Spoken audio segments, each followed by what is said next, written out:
ये महात्मा बुद्ध की एक कहानी है, अमृत की खेती। एक बार भगवान बुद्ध भिक्षा के लिए एक किसान के यहाँ पहुँचे। तथागत को भिक्षा के लिए आया देखकर किसान उपेक्षा से बोला, श्रमण में हल जोतता हूँ और तब खाता हूँ, तुम्हें भी हल जोतना और बीज बोना चाहिए और तब खाना चाहिए। बुद्ध ने कहा, महाराज मैं भी खेती ही करता हूँ। इस पर किसान को जिज्ञासा हुई। बोले, गौतम मैं न तुम्हारा हल देखता हूँ, न बैल और ना ही खेती के स्थल, तब आप कैसे कहते हैं कि आप भी खेती करते हैं? आप कृपया अपनी खेती के संबंध में बताएं।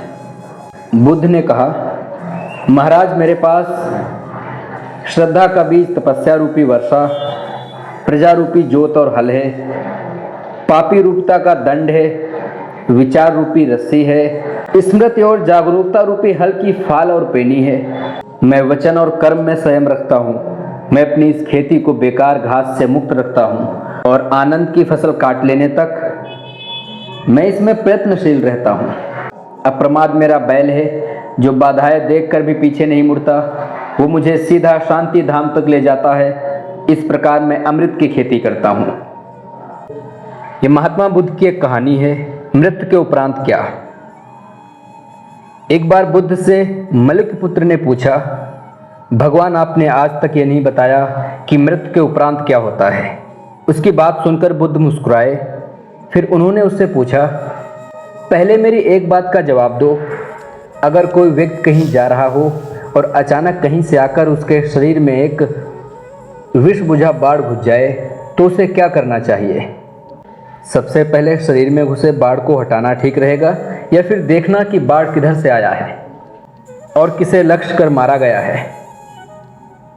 मलुक पुत्र ने कहा, सबसे पहले तो शरीर में घुसे बाढ़ को तुरंत निकालना चाहिए, अन्यथा विष पूरे शरीर में फैल जाएगा। बुद्ध ने कहा, बिल्कुल ठीक कहा तुमने। अब ये बताओ कि सबसे पहले जीवन के दुखों के निवारण का उपाय किया जाए या मृत्यु के बाद की बातें और उनके बारे में सोचा जाए? मलुक पुत्र समझ चुका था और उसकी जिज्ञासा शांत हो गई। ये महात्मा बुद्ध की एक कहानी है, सबका हित करो। एक दिन एक व्यक्ति बुद्ध के पास पहुंचा। वो बहुत ही अधिक तनाव में था। अनेक प्रश्न उसके दिमाग में घूम घूम कर उसे परेशान कर रहे थे, जैसे आत्मा क्या है, आदमी मृत्यु के बाद कहाँ जाता है, सृष्टि का निर्माता कौन है, स्वर्ग नरक की अवधारणा कहाँ तक सच है और ईश्वर है या नहीं।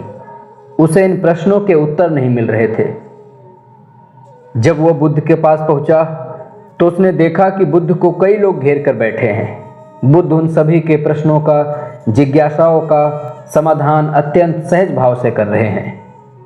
काफी देर तक यह क्रम चलता रहा, किंतु बुद्ध धैर्यपूर्वक हर एक को संतुष्ट करते रहे। बेचारा व्यक्ति वहां का हाल देखकर परेशान हो गया। उस व्यक्ति ने सोचा कि इन्हें दुनियादारी के मामलों में पड़ने से क्या लाभ, अपना भगवत भजन करें और बुनियादी समस्याओं से ग्रस्त इन लोगों को भगाएं। किंतु बुद्ध का व्यवहार देखकर तो ऐसा लग रहा था मानो इन लोगों का दुख उनका अपना हो। आखिर उस व्यक्ति ने पूछ ही लिया, महाराज आपको इन सांसारिक बातों से क्या लेना देना? बुद्ध बोले, मैं ज्ञानी नहीं हूँ और इंसान हूँ। वैसे भी वो ज्ञान किस काम का जो इतना घमंडी और कामेंद्रित हो। बुद्ध बोले, मैं ज्ञानी नहीं हूँ और इंसान हूँ। वैसे भी वो ज्ञान किस काम का जो इतना घमंड और आत्म केंद्रित हो कि अपने अतिरिक्त दूसरे की चिंता ही ना कर सके।